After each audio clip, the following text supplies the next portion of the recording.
Barakatha Yahweh, Barakatha Yahushai, Barakatha Yahweh, Barakatha Yahushai, Barakatha Yahweh, Barakatha Yahweh, Ba'ashem Yahushai, Ba'ashem, Rakakodash. Double honors to the apostles and the elders of Great Millstone, which you well. I want to say salutations to the hopeful elect out there. You Akim to Sadakim that do this thing in the most truth and sincerity.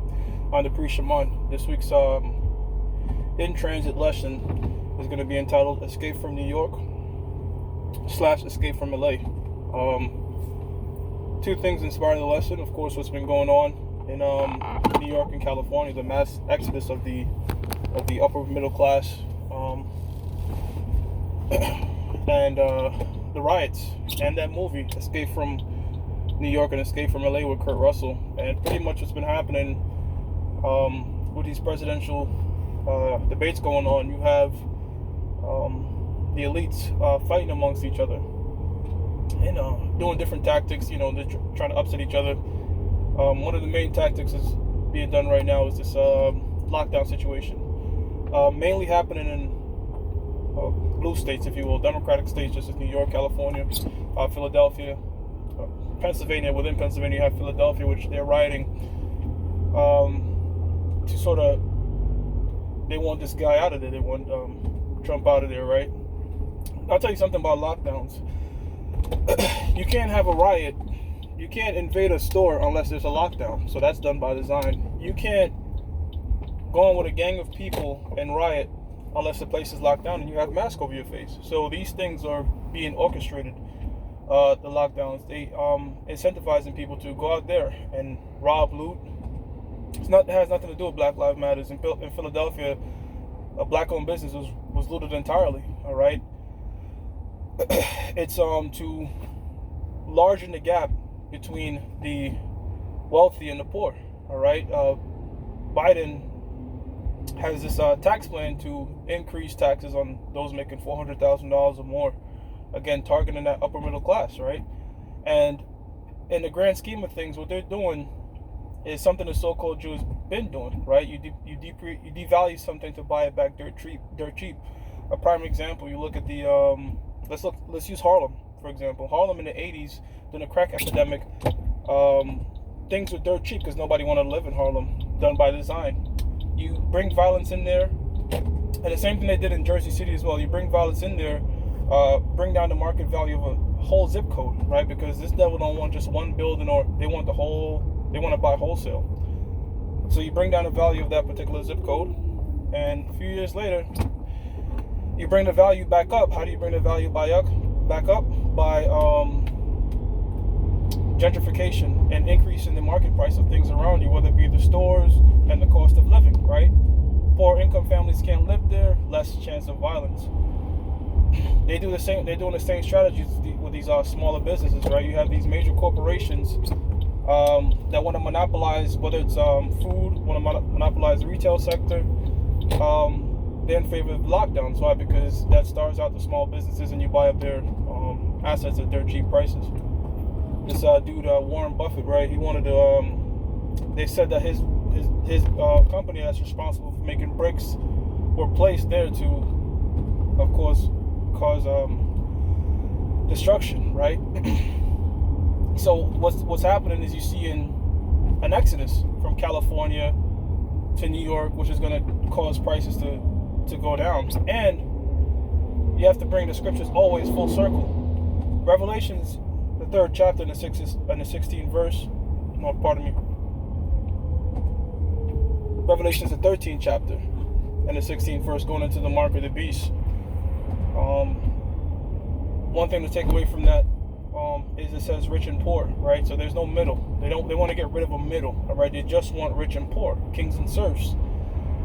And in doing Lyft and this different rideshare, I interact with people, using the Clark Kent mode that we have, right? And a lot of Edomites are migrating out of here. I'm in New York, and they're moving to places where one Edomite said they just don't feel safe. That was their words. We don't feel safe at night. He was saying that about him and his woman. He was like a doctor, doesn't feel safe in Brooklyn. The violence is intensifying here in the Bronx and Brooklyn, different boroughs. So-called Jew, Amalek, he's bringing back gang violence. Now, gang violence sort of died down when Amalek wanted to die down. Now with this new music and banging on chos and banging on woos, and we know who runs the media, right? So they're trying to bring that back up, all right, again, to make it very hard to live certain places, bring the value back down, and in doing so, kill a lot of Negroes, Latinos, and Native Americans, because the 2/3 are very destructive. You know, they love to destroy themselves, going back to the curses. You know, the Lord, 2/3 of our people told the Lord, you know, let his blood be upon our heads. So a lot of times when you see these jakes get mowed down, they're killing each other in gang violence, you gotta see it from, you know, can't really get too emotional. You know, you gotta see that they brought this destruction upon themselves. You know?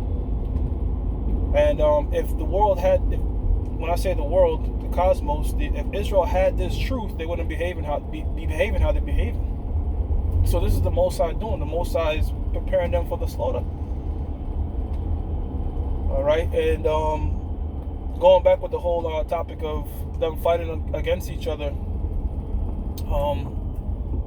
you have you know, guys like, because the book of Isaiah tells us that the Egyptians are going to fight against the Egyptians, the modern day Egyptians, as a so-called white man, right? This is modern day Egypt. Revelations 11 and 8 tells us that their dead bodies, being dead from the neck up, really. Proverbs the 24th chapter. The man that wandereth out of the way of understanding shall be in the congregation of the dead, roughly paraphrasing.